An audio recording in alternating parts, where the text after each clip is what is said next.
So I'll try and keep my little intros and what have you to a minimum. It's quite self-explanatory what the video is. Obviously the sound quality isn't always the greatest. That's me, that's my fault. I don't have flashy equipment. It's just a little kind of interview with Cherie, the top note. I think we all know Cherie. Kind of a fantastic one. I didn't realise she started about the same time as me. Our paths didn't cross till later on. Cherie is quite inspiring to us all, isn't she? She's quite, what's the word for it? Honest, open. There's no BS or fluff or what have you from Cherie. She just says it how it is, really. Our tastes are not always identical or the same by any means, but she's somebody I really respect, and in these little interview things, it is people that have influenced me and that I respect. And there'll be another one in 6 months, but we'll keep talking about this one. So yeah, doesn't start or finish particularly well, and it's clunky the way it had to be split into 2 parts because it's so big.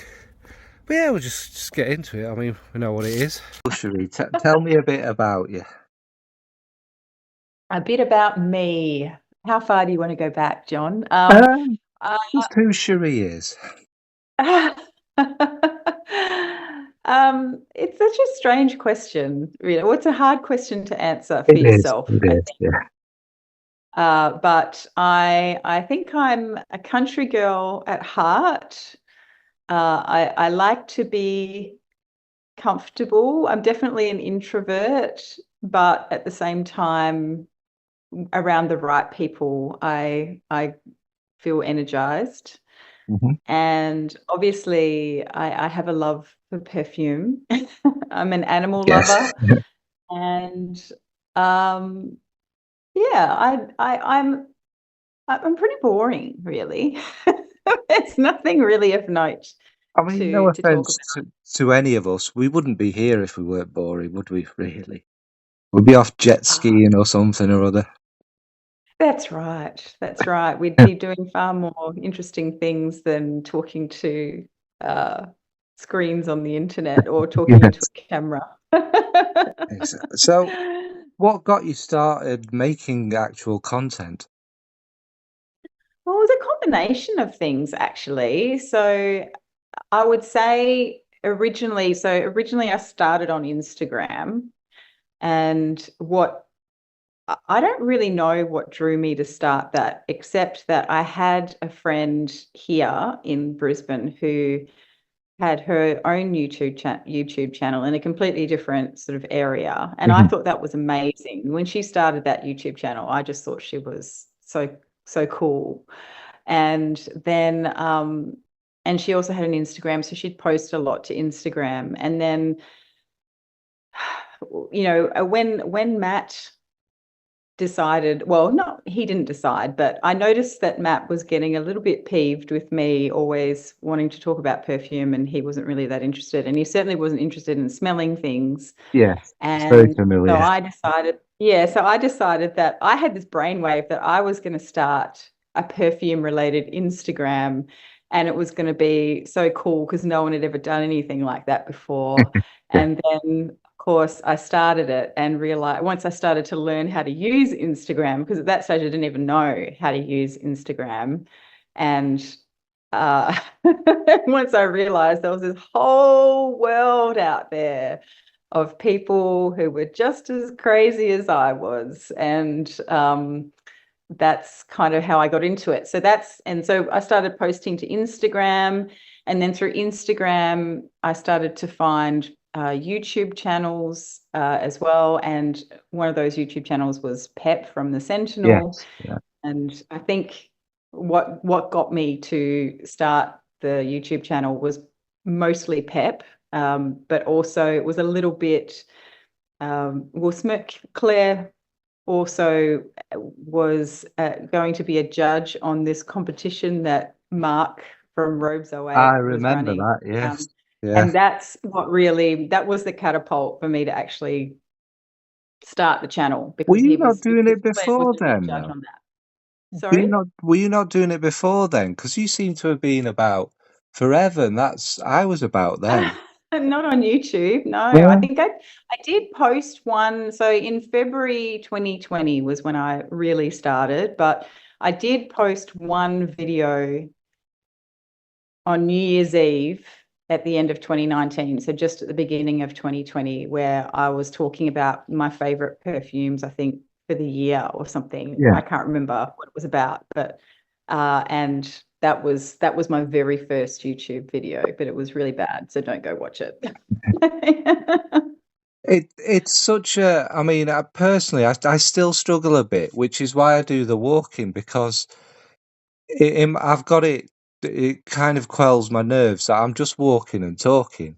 But if I Mm, sit down to do it, I cannot do it. It's so weird, the whole concept of just talking at something, isn't it? It's just weird. it is, and I still get nervous. I still struggle because when I talk to people, I've noticed that I'm not very good at making eye contact. Yeah, Actually speaking to people. I'm fine to look at them directly when they're talking to me, but when I'm talking, I look everywhere except the person I'm yeah, talking yeah, to. It's a really bad habit, actually, and I'm trying to get myself out of it. But I have noticed that I do the same thing with the camera. I know I'm supposed to look at the camera, and then I have to do a double take.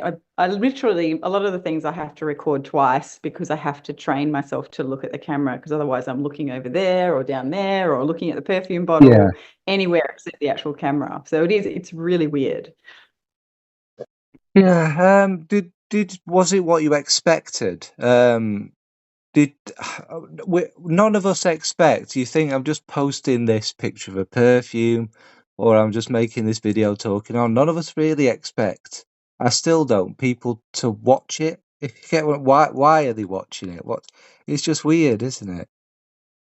It is like on two fronts.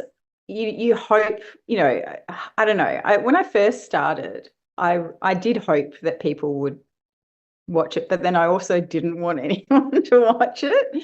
And I certainly didn't want anyone in my local community, anyone that I knew. I didn't want Yes. anyone that I Yes. knew to find me. So when I first started, I didn't even use my name at all. It was a completely random account, just the top note, that was it. And it was not connected to anything. I created a new email, everything, just like so that I didn't have to be connected to me. Um, but what I have found is that there's good and bad that comes with it, I guess. The bad, I think, is I did go through a phase of trying to work out what.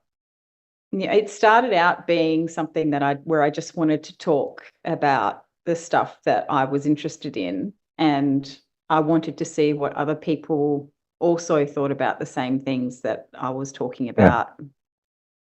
And I wanted to learn from people who knew more about perfumery than I did. And but then over time, a couple of years in, I started to get a little bit hung up on um, comparing myself to what other people were talking about and how they were performing on the Yes. platforms and Yeah. things like that. And I started to get into this thing of I wanted it to, wanted the channel to grow or whatever. And then, but I went through a phase of really dreading posting anything because I just felt like I didn't know what I really want. I wasn't posting the stuff that I was really passionate about Yeah. because I was just posting things that I thought were going to gain me, Yeah. I traction, get I that. suppose, and things that other people were posting, and talking about the same stuff that everybody else was talking about, and then forgetting what it was that I really liked. And I really in the last couple of years when I think when I did my no buy, really I really started to understand what style of perfumery I prefer. And all those big hitters and the big loud perfumes that everyone seems, I mean, I know I really do I really do enjoy Amouage perfumes, which we talk about, you and I talk about Yeah. a Yeah. lot. But and they are really strong perfumes, but for the most part, I really like what most people would consider to be kind of boring and But more quiet views. I think that's But I'm okay talking about that now. So yeah, but that's as we develop, isn't it? Well, I've always liked a more delicate one. And I found my YouTube is my indulgence. It's not always. Sometimes you do get it. If a video does really well, like you said, you get that fear, that random expectation. But my YouTube is my secret thing where I could just talk ridiculously about everything I love and I don't really care. Instagram, yeah. sometimes you do feel the pressure, but it's only a bump with me. I'm lucky again. I don't really care, and obviously Mm. recently, I'm not into this, but the algorithm's changed, hasn't it, massively. So I've noticed, well, me anyway, and a lot of other kind of have completely peaked or are dropping slightly. And it's like, Hmm. who cares? Who are these people? We don't talk to 10,000 people, do we? So it's No, like, that's right. who cares? The people who love you or whatever. It's that interaction with them, isn't it? Really, and that's what keeps me Exactly. going. And I think that was one thing I was going to say earlier too, is that the really good thing that I got out of this, and what I've really enjoyed too, especially now that we're back into traveling and things like that. I'm traveling a bit for work and things, and there are people now that I know all over the world. So I Yeah, said to Matt the other day, I said, "Isn't it amazing that now when we go traveling, I can connect with somebody or go meet somebody in person who I've been speaking with for years through a platform, and we already have that connection. We already have that rapport because we have a shared passion about something, yeah, a yeah, shared interest." And it's just such a lovely thing to know. And of course, they all give you tips about where to go and what to look at. And then people come to, there's been a couple of people that have come to Brisbane as well. And I've been yeah, able to meet them in person and, just go have a coffee with them and go to the perfumery. And it's just been so delightful. So you're right. Like, we don't talk. It's sort of weird because you're on these platforms and you look at the numbers and you're sort of removed from it. But yeah, when you really sit down and think about, if you had to walk into a room and talk to 10,000 people or 3,000 people or 1,000 people, I mean, I would poop my pants if I yeah, had to talk to an audience that large. But I think nothing of, throwing a video up and talking about it, talking about whatever. And so yeah, it's good to get that, to think about that perspective sometimes, that, how many people do you really need to connect with? How many people can you physically actually connect with? yeah, Because even exactly. if you Yeah, get lots of connections online, you still wouldn't be able to message every person no, that watches you. So no, that again, it's rare, but it throws me into a panic when I do get a lot of comments because I don't know about you, but it's that I feel obliged that they've left a comment to write yes. and respond to every single one, isn't it? So Yeah, and sometimes it is. I mean, and I think, well, I'm only a small channel, and I get comments, and sometimes I get behind on the comments, and then it feels a little bit overwhelming. But I do try and get through the backlog and at least acknowledge all yeah, the comments. But I think, so gosh, if I was a big channel, there's no way I'd be able to do they that. have So secretaries and stuff, don't they? Obviously, so. I don't know if they I'd, do, I'd but pay my nephew or something, innit? Yeah. So we've been about working out roughly probably about the same amount of time. So we're kind of you've got Pep and I have people like Marcus Ibrahim and people like that who are kind of my elder people, if you Oh like. So yeah, Marcus. yeah, I haven't he popped up in my feed for ages, but I remember I really used to engage heaps with his content when I first started on Instagram. He was one of the people that I used to interact with a lot as well. you could probably see with me that the indie side of stuff definitely brushed off from Marcus, the interesting stuff, the kind of Yeah, post and don't care kind of thing, isn't it? Really. So. yeah. But do you think it's changed much? Do you think it's got better, worse? Are there good and bad things? I think, look, I don't know if good or bad is the right terminology. I think that there are certainly things that kind of annoy me now. Yeah. And one of them is the everyone talking about the same stuff all the time. Oh yes. And I know that that's partly because, PR gets sent out, and I'm okay with that. That doesn't bother me. It's just, can we weave some more other stuff in there? And I think the other thing that kind of annoys me is that I don't know. I just remember when I started on Instagram that there was the posts that were being made were really beautifully written, and they're still there. I mean, there are still people who put effort, like you do. You write lovely posts, and but there was it felt like there were more. It was like more of a blog Yeah. platform Yeah. in a way, and people would write stuff, and they would, they'd post a picture, and it'd be a beautiful picture, and sometimes it wasn't, sometimes there wasn't a big long caption, but sometimes they really put effort, into the Yeah. pictures. But now it just doesn't. It feels like people are just like throwing stuff, taking pictures of everything, and just, I don't know. It just doesn't feel like people are actually writing or contributing an opinion about anything. Yeah. They're just saying, "Hey, here's this thing, and it's great, and it's shiny, and it's pretty, and or it's great," but they don't say why it's great. That's the thing that kind of bothers me, I think. I think, I mean, again, whether it's good or bad, you're right. You shouldn't use them words, but it's become, it is purely and simply an advertising platform and a self promotion thing. Whereas it was in our day, this is what we're really passionate about. Again, there's no good Mm, or bad with that. But what irritates me massively is you get all these new people, um, and the first thing that says in their blog is PR friendly. Is that really the only reason you're here? And it is, isn't it, ultimately? Like mm, you say, there's no review of a fragrance or inverted commas. It's this is the notes. Look at the sparkly bottle. Bye. mm. And it's really hard to engage with that, isn't it? Yeah, yeah. Well, and that's the thing, because I remember some time ago being worried about posting, commentary around a perfume that I didn't like, Yeah. because there was a little bit of sensitivity for a while there. I think a lot of people are happy, are comfortable with it now, I but for love a it. while there Yeah. was a bit of sensitivity around, negative reviews. Yeah.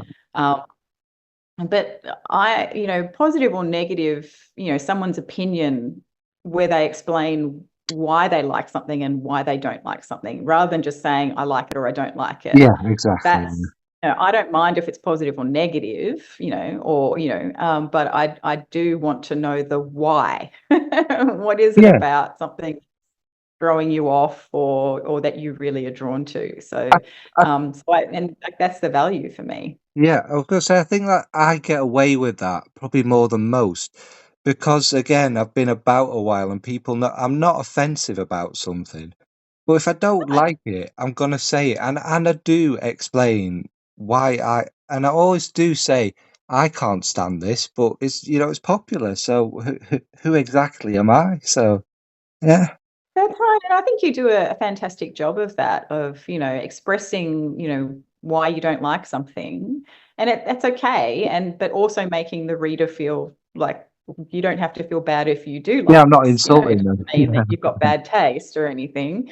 And you and I have had many discussions in the background about things that I like that you don't, and vice Yeah, versa. So, exactly. Yeah, not I just find it really interesting. That's what's so interesting about perfume, though. It is subjective, and I think that's part of the challenge of writing about it and talking about it on a platform, because it's very hard to even, no matter how good you are at describing something, chances are the person listening to you or reading what you've put down is still not going to have an accurate no, presentation of that it's perfume. personal Still, they smell experience, it isn't it? themselves. Yeah, yeah. Yeah, and it's the same with liking something. And I think the sad truth is, again, more so nowadays, is why do you like this? Because they never say that. It's because you got it for free. And I don't have an issue with that. I mean, if we get a Yeah. gift, naturally we're going to be a little bit nicer about it, aren't we, really? But I'd love to Mm. hear a big person, a Stephen or a, I don't know who's big anymore, Demi go, well, I got this. This is what it's like. But however, I didn't really enjoy it because of this aspect or this aspect. And surely a brand is not going to take, well, that with them, they're never going to take offense, are they? But generally, they're not going to take offense at that. They're just going to go, okay, you didn't like that one. End of story, isn't it, really? Because that makes you more Yeah. human, doesn't it, really? I think so. I think so. And it definitely makes the content more relatable. And I think, I think that is starting to happen a little bit more now. I've sort of started to come back to Demi's content a little bit in recent times. Her tastes have changed a little bit too. I mean, she's moved away from, all the gourmands and well, she still talks about gourmands, but I never really engaged with her content before purely because I didn't have the same taste in fragrances as she did. But at the same time, I felt like I wanted to support an Aussie person. Yes, yeah, I get that. Yeah, But yeah, I've found lately that some of the bigger channels are being a little bit more discerning now in terms of what they say about things that they've been sent, which is good. I think it's a good thing. So, yeah. I mean, at the end of the Hopefully, day, it's all marketing, right? yeah, Positive or yeah. negative. I mean, hopefully it filters down a bit to people because this is the problem with the new people coming in, isn't what they're watching. Obviously, they're going to that's successful. They're going to follow that model, aren't they? And it makes their stuff really bland. And I'm not saying everyone's bland, but you know what I mean. It takes away. They're Mm. scared of saying anything truthful or honest as well, aren't they? Yeah, and to be honest, a lot of the stuff. I mean, I've stopped watching. I've tried. I'm trying to stop watching so much YouTube anyway, or Yeah, listening to so much social media, just purely for my own benefits. sanity. Yeah, Trying to control my own dopamine fixes and stuff. It's got nothing to do with the content being posted necessarily, but sometimes when I do stumble across a video where it is kind of that, it's just like, oh, they've basically been sent a bunch of stuff and they're just talking, here's this, here's this. But a lot of the time I'll still listen to it, but through the lens of just sort of going, okay, I haven't heard of that one before, or that's a new one that I haven't heard of, or, so you really more just to keep abreast of what's out there without really taking much stock in yeah, what yeah, their opinions are. Um, and I'm sure people do that with me too, even though like I don't get sent a whole heap of stuff, but I'm happy to disclose when I do get sent something. But I also think that, you should take, even if I've paid for it myself, you should still be taking what I say about it with a grain of salt because, it's your experience. Yeah, my taste could be completely different to yours. yeah, exactly. Yeah. So this is a loaded question. Can't think of any other way of phrasing it. But have the soulless, profit-driven conglomerate monopolies destroyed creativity and quality of the fragrance world, i.e., Estee Ooh, Lauder, L'Oreal? that's a juicy question. I cannot deny that a when a fragrance house gets bought out by one of those, Yeah, my my heart sinks because I just immediately assume that it's all going to go down the toilet. yeah, Or yeah, that that my last fragrance that I bought from them perhaps is going to be the last one that I buy from them because I sort of assume that I'm so rightly or wrongly, that doesn't necessarily mean that's always the case. But have they destroyed creativity? I don't know if they've destroyed creativity, but it does feel like, and I have to think about whether I'm part of this problem, that perfumery feels like more of a product now than an art form. yeah, And yeah, the thing that attracts me to perfumery is this coming together of science and art, the science behind, even just creating aroma chemicals that represent things in nature. It's not always essential oils or natural ingredients. And I think that's really fascinating. but then also the art form of, you can read a note listing on two different perfumes and it could read very similarly and you think that they're going to smell the same, but they can smell completely different. And I just think and also that's partly because not everything is put in a note listing, but Huh. I just think the way that things can be combined to create something completely new is amazing. And I don't think that that's necessarily been destroyed, although different fragrance houses, the big ones, all seem to be copying each other these days. But I sort of have to wonder if that's always happened. So an example of that is, when Number 5 was created, Mm-hmm. not too long after Number 5 came out, I think Guerlain launched Liu, which is also very similar. Yeah. It's like an aldehydic Well, perfume. So I think it's always been done. number It's just five that it's was still. a copy of something that well, not a copy, but she was influenced by some spy's perfumes, one of her lover's perfume, wasn't she? And that influenced No, that. So I did not know that. Okay, no, that's interesting.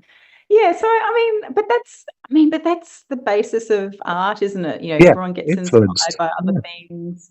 But I just feel like it feels. I think it's just the speed at which it's happening now, not just the copying, but just the speed at which all the Throwaway, number of isn't it? Yeah. launches that are happening every year. Guerlain last year launched how many from the La Matière line, and I just thought that was, whereas before you might get one every couple of years or something, and now it just feels like everyone's trying to outdo each other. And where does it stop? Because it's getting faster and faster Yeah. and faster, That's the and the conglomerates, though, way isn't it?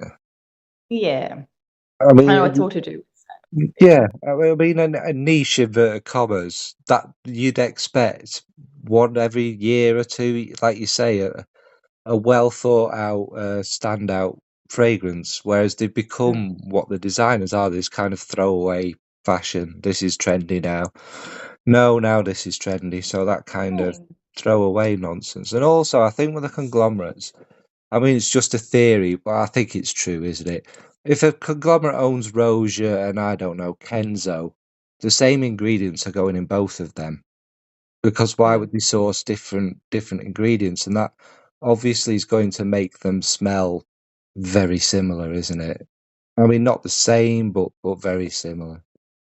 Yeah, I think that definitely happens. I think it depends on the deal that gets struck, because that's the other thing too. We never really know what No, what the terms are and who negotiates what. And so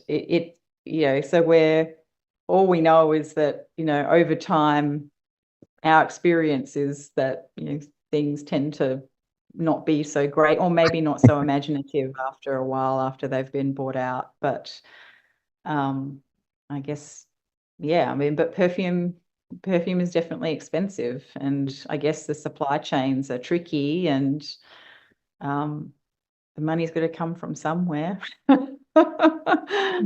yeah, I mean, I think we're being a bit too kind because it's not just it's definitely not just perfumery, but everything at the moment because of recent world events. Yeah, things went up a bit, but they absolutely took the pee, and it was a chance to massively increase profits, wasn't it? Yes, I do agree with that, and I think it's disappointing in some cases too, I might add, with some of the brands in particular that I really enjoy and have engaged with over the years, because I think a lot of them have kind of priced themselves out of their clientele. Um, I don't know. I mean, everyone has a different take, and some people maybe will still pay the prices, but it really hurts now. Yeah, It really hurts to go and buy. Even a Chanel now is I remember, going and buying just the base range of Chanel. I thought they were still, $150 or yeah, something. And I thought, wow, it's really, like it's noticeable, but it doesn't like, I'm not feeling, grumpy about handing over the cash. But now, I can't. I don't want to go in and buy a bottle of anything because I just feel grumpy about it. And I think, well, that's not the buying experience that I No, want. eventually they will burst their own bubble, won't they? Because people will just go, not anymore. I would think so, but then by the same token, uh, are they pursuing a more exclusive Ah, clientele? I don't that's know. that's Do they that want to was my reduce next their production, question. just up their prices? I don't know. Yeah, I was going to say, are luxury fragrances a real thing? And I think we've sort of already answered this. It's just perceived, isn't it, really? It's what they tell us and nothing else. Yeah, for sure. That for sure. Which is why, I mean, I love, exploring indie perfumes and independent perfume makers because, they sometimes create something that really blows my mind and, and you don't have that whole, I guess the marketing Yeah. associated with it. The whole, that there's no pretense around, oh, this is a luxury product. All perfume is a luxury product. Well, Let's yes. just be honest. Like all perfume is a luxury product, and we don't need it. But there's there are I guess the brands that want to be appearing to be premier Yeah. premier And products. something I've noticed about these inverted commas luxury ones, Creed, Rosia, Clive Christian, or whatever, they are the most dull, tedious, kind of generic. Again, people like it's to be as mass appealing as possible, but it's for people with loads of money and no taste or wanting to think about anything, isn't it, really? Oh, John. Well, I mean, I don't know. I don't know. I mean, I confess, I do love Diaghilev. There's My got to beat be up one or bottle of two in Diaghilev there, that I bought obviously, but for a yeah. couple of $100, but it looks like crap, but it smells amazing. I just But think the more expensive a perfume, in my experience of what I've tried, I'm not mental, the more dull it gets. It Clive yeah. Christian really surprised me with just how nothing they are. They're Mm. just citrus, traditional oldish ones, and but people pay for them. But it is again, are they paying for it because they like the fragrance, or to go, well, I've got a Clive Christian, I've got a Rosia, and that kind of thing, isn't it?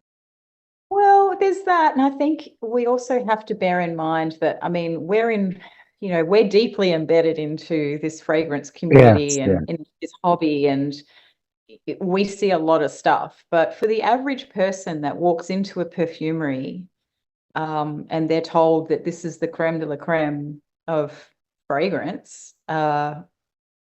yeah, I think, I just think people don't know. They're buying this stuff, but they're paying the dollars, but they don't really know how good stuff can be for a whole lot less.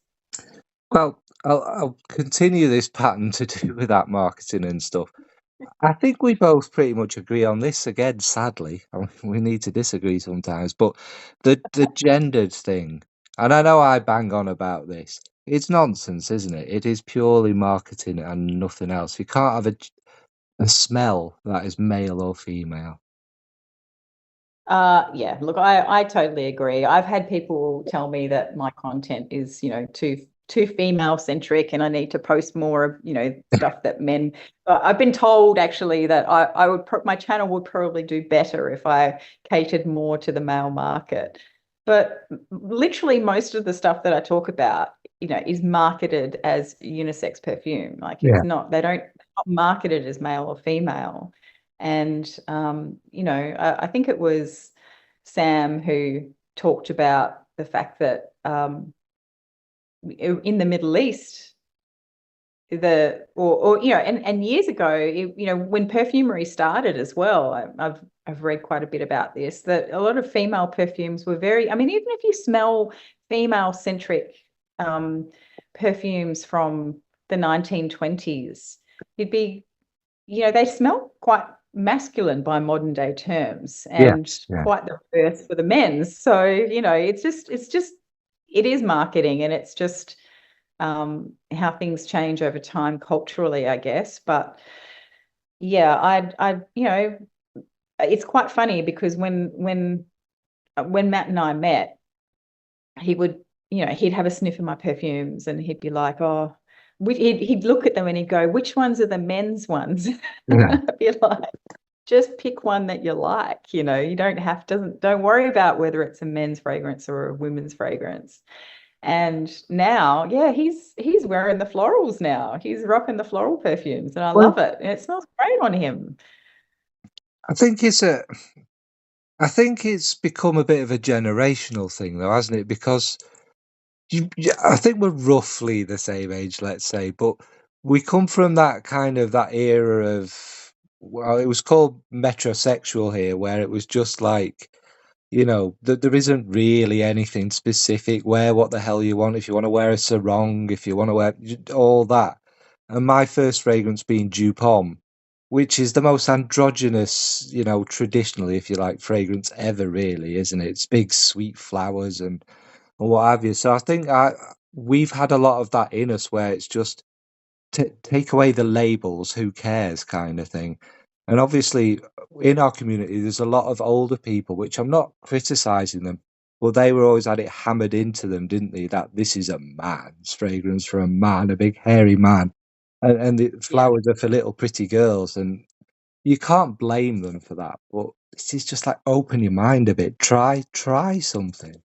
I mean, like you say, yeah, the 20s, Chanel number 5, again, if you put it into modern, whichever way they're pushed, is very masculine, if you want, isn't it, really? It's quite grainy, especially it's the eau quite de big. toilette or the eau de cologne. Was it eau de cologne? The one that's quite rare now. It's been discontinued, but a lot of people chase it. I've never And smelt then that, some but yeah. people get it, and then they're surprised at how, skanky it is. Yeah. Yeah, but they always were. The sweet, easygoing fragrances is a very modern concept, isn't it, really, now? Yeah, and these laundry fresh musk type Yeah, fragrances yeah, that's only, it really is quite a recent thing, I mean, the last decade or so. yeah. So, Yeah, mm. right. I suppose linked to it again. Again, I think sadly we agree, but the natural and synthetic arguments, I see it a bit pointless because I don't really. It makes no difference, does it? But is the fact that more synthetics are being used and more poor quality synthetics, does that ruin the name of synthetic heavy fragrances? Uh, I don't know if well, maybe it's that, but I just think it's this whole, this clean movement that's been going for quite a few years now, Yeah. where, anything that's not natural is bad for you. But having not formally studied, but personally studied quite a bit of aromatherapy, which is how I got into perfumery. Yeah. Um, Essential oils can be very nasty. So, Yes. Yeah. the synthetics are there actually Protect us. because Yeah. the natural stuff doesn't, it can be pretty nasty and create, some nasty side effects. So, I have no issue with synthetics, but I think these there are some. I mean, obviously, like I've talked a lot about these synthetic white musk perfumes that I cannot wear. They Yeah. just they give me a raging headache. It's like ice cubes being shoved through my brain. It's horrible. But then there's other beautiful white musk perfumes that are fluffy and soft and gorgeous that I can wear till the cows come home. So, or I can bathe in practically. So, I think, some synthetics are, what I think has also given it a bad name, or synthetics a bad name, is this obsession with having to have the loudest perfume in the Beast room. mode. Yeah. Yeah.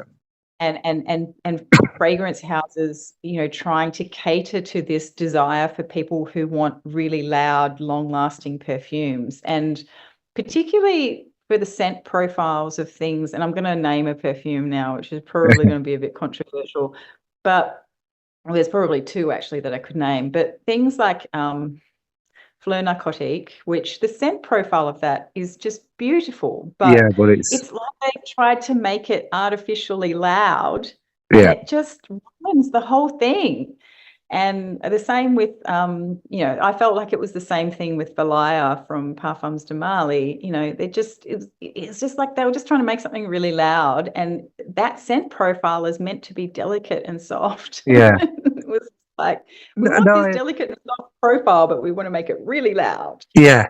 And that, I mean, I was thinking for me, it's not a bad fragrance. It's very popular for a reason. I don't like it, but it's Sauvage. It's where these fixatives and these big aroma chemicals change from mm, being in the background and something that helped a fragrance along to being yeah, what the fragrance is about. And it's because Cashmere is in loads of my older perfumes, but it's only more recently that it's like a choking sock in my mouth. It's too much. It mm, really gives me a headache. And Broxton, again, it's been used since the 70s, hasn't it? It's been yeah. about, but we've never really noticed it. It's just there. And now they're just using really hefty amounts, new kind of, I don't know, you're the chemist, but the different versions of, isn't it, as well? And it's just got a bit too much in modern days. Yeah, yeah. And I mean, there was a perfume that was released fairly recently that, this year, I think that, it started off being this beautiful, soft thing, but the dry down was just, it's almost like it got louder and Yeah, stronger and more some of them do, interesting in the yeah, dry yeah. down. The deep dry down, it was really just, these, really loud synthetics, and all that beautiful opening was lost. And Yeah. I know that opening doesn't normally last anyway, but it's just like they really, it really changed quite dramatically. And I was, quite upset about it actually. But yeah, so I agree. But those, as you say, those things have been around. And, I'm a huge fan of Ormond Jane perfumes and have been for a really long time. And Yes. all of their perfumes have a bunch load of, ISO-E Super and Broxan and stuff. But like, I don't know, just somehow the way they balance them with the naturals or with other synthetics, but they've never been really loud perfumes. They've always been designed to, sit a But little bit closer. isn't that the genius of Giza Schön, though? Because if Yeah, anyone can work with them sorts of materials, it's him, isn't it? They are absolutely 100%. fantastic and unnoticeable at some point, aren't they? They feel like a real fragrance, even well, you know what I mean. They feel natural and what have Yeah, you, but they're not at all, are yeah, they, yeah. remotely? So yeah. Right. Um, Yeah, exactly. This kind of goes on to the next question about perfumers. I suppose a bit kind of provocative, but do you feel sorry for perfumers at the moment because they're not allowed to be creative generally, and are they being exploited? Their names, is it just their name that's used to sell a rubbish fragrance? Really, well, rubbish is not fair. A substandard fragrance.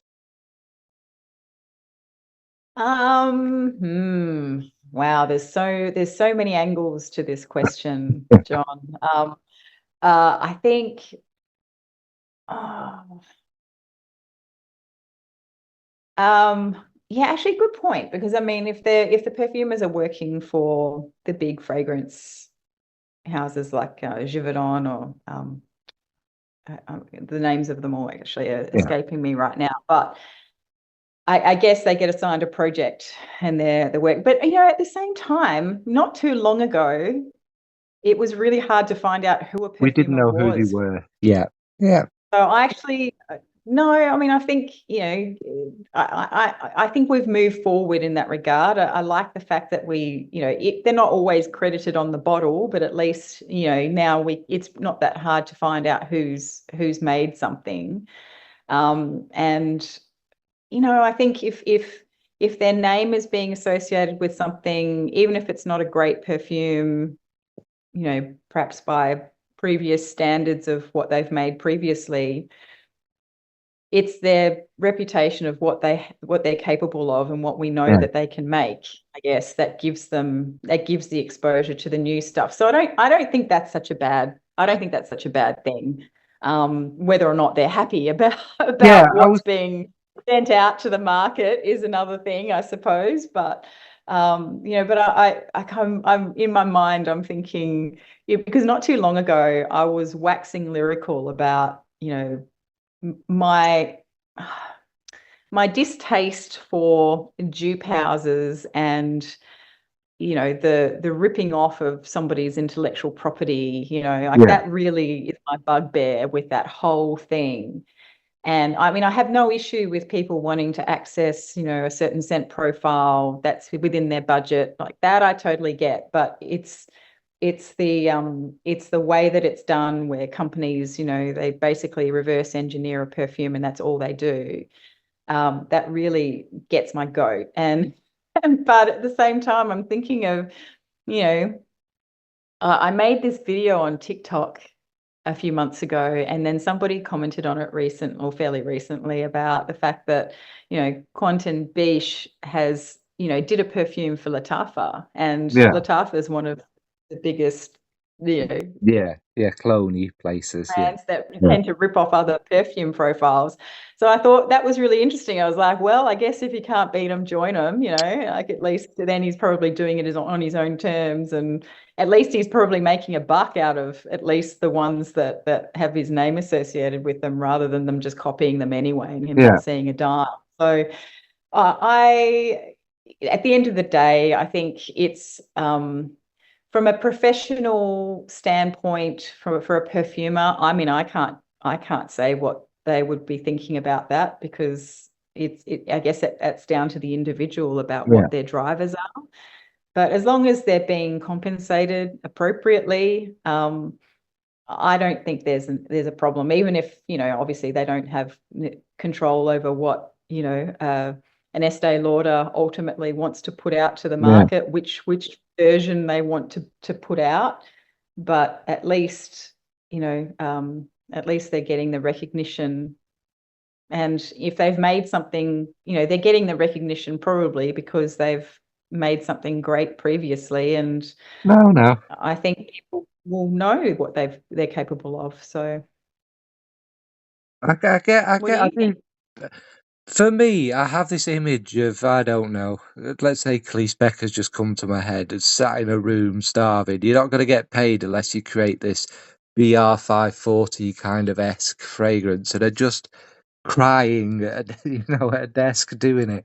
And I think obviously they have to make money, of course they do.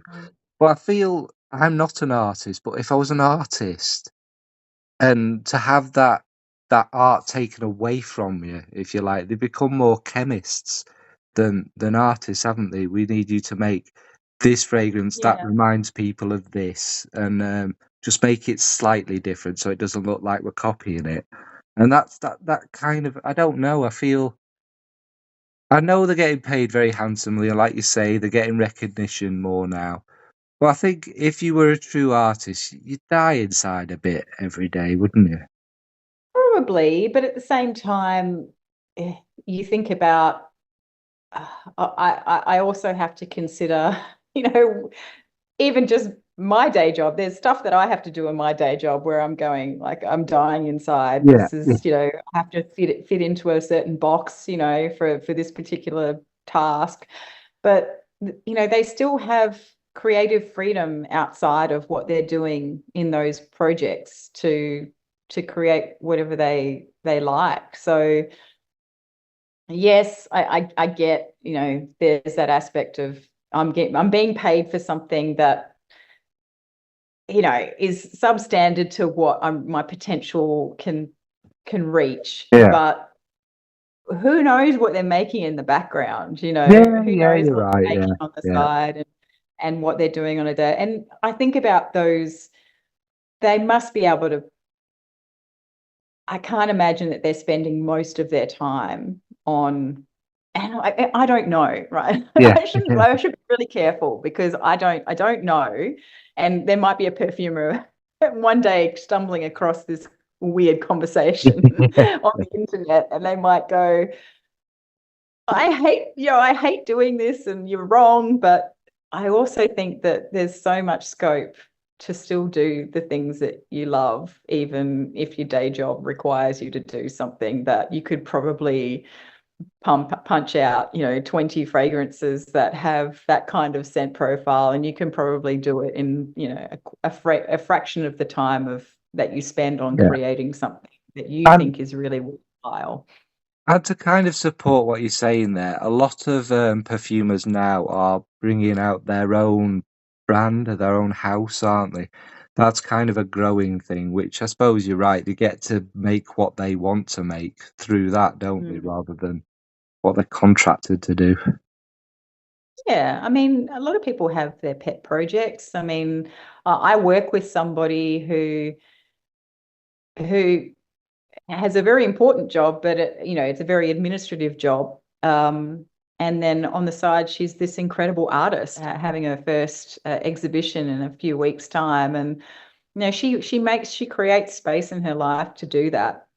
Yeah. And even though, the day job might not bring her that much joy, I mean, I don't know, I'm sure she doesn't hate her job, but it probably doesn't, satisfy all of her, earthly desires, but certainly she creates space in her life to still do something that she thinks is worthwhile and brings her joy. And I think it's the same for everybody. So yeah, I get what you're saying, and I agree. I mean, I'm sure that there's many perfumers who are sort of going, oh, can't they give me something a little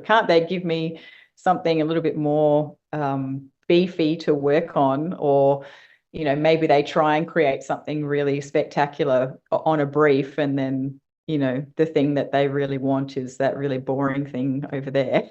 Yeah. I'm sure that they must roll their eyes and go, this is just soul destroying. But then, I don't think it's any different really to how To any most other people job, yeah. feel about their Yeah. day job. Yeah. So thanks for watching, folks. It's the end of part 1, abruptly, and part 2 starts abruptly because I just kind of split it in a place that sort of works. And in part 2 we're going to delve into one of our favourite brands, a bit more specifically Amouage, and just some other general things. So thanks to Cherie for being a part of this, and also thanks for watching. Will we both be raging about Amouage then? Alright, thanks folks, bye.